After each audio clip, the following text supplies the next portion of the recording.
রক্তকে বাইরের রাজ্যে শুধুমাত্র পেটের দায়ে যেতে হয়, রাজমিস্ত্রির কাজ করার জন্য নয়, হোয়াইট কলার জবের কাজের জন্যও যেতে হয়। কেন? কেন?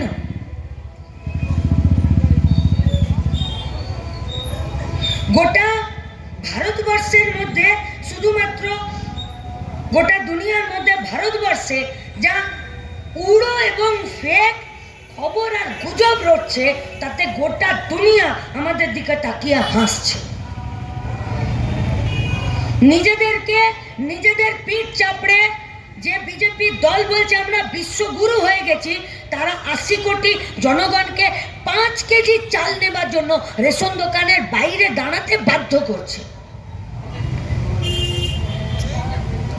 সরকারি শিক্ষা, সরকারি স্বাস্থ্য, সরকারি আবাস, সরকারি কাজের জায়গা প্রতিদিন কমছে।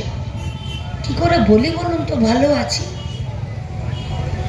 এই যে এরা হাঁটছে না, বহরমপুর, রায়গঞ্জ থেকে বহরমপুর, বিশ্বাস করুন, এখানে দেখুন লেখা আছে যে আমাদের 20তম রাজ্য সম্মেলন।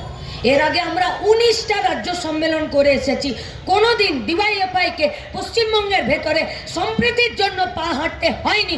এটাই ছিল পশ্চিমবঙ্গে বামেদের সব থেকে বড় গর্ব, ঐতিহ্য আর অহংকারের জায়গা। আর আজ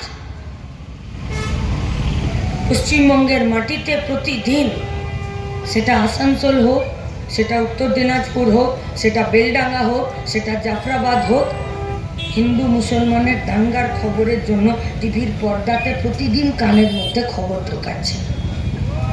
প্রতিদিন মানুষের প্রয়োজনের জিনিস পকেটে টাকা সাথ দিচ্ছে না, নিজের পছন্দ মতো, নিজের ইচ্ছে অনুযায়ী নিজেদের জীবনকে পরিচালনা করার জন্য। কি করে বলবো বলুন তো, ভালো আছি। উত্তম বলছিল যে সাদা খাতার মাস্টার আর ঘুষের টাকা দিয়ে ডাক্তার। সরকারি শিক্ষা ব্যবস্থার সাথে মানুষের আস্থা ভরসার সম্পর্ককে জলাঞ্জলি দিয়েছে এ রাজ্যের সরকার। স্বাস্থ্যের সাথে মানুষের ভরসার সম্পর্ককে টাকার দামে বেচে দিয়েছে রাজ্যের সরকার। কিন্তু দেশ তো এক থাকার চেষ্টা করছে। हाँ, आज ये हर जगह पर ये खबर ही सभी के कानों तक पहुंचा जा रहा है कि धर्म पूछकर मारा। कौन लोग बोल रहा है? बीजेपी। कौन लोग बोल रहा है?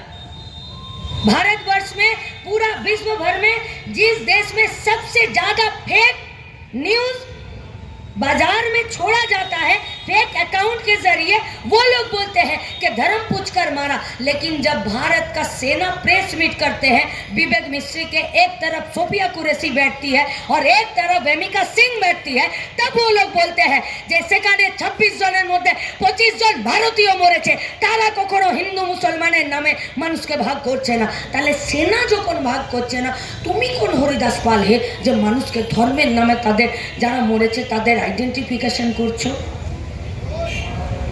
কেন করছো? কি উদ্দেশ্য? জাল ওষুধ কারবার চালানোর জন্য?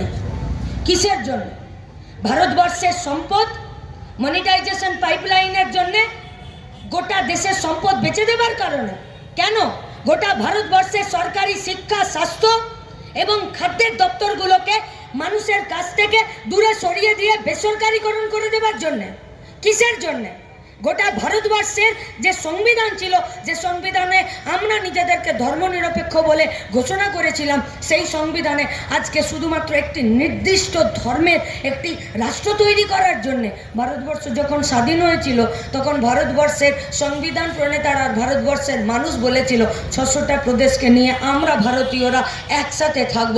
আর আমাদের দায়িত্ব ছিল যে 600টা প্রদেশের তাদের খাওয়া, তাদের ঐতিহ্য, তাদের বৈশিষ্ট্য, তাদের পড়া, তাদের কথা বলা, তাদের আচার আচরণ, এই সবটাকে রক্ষা আমরা করব।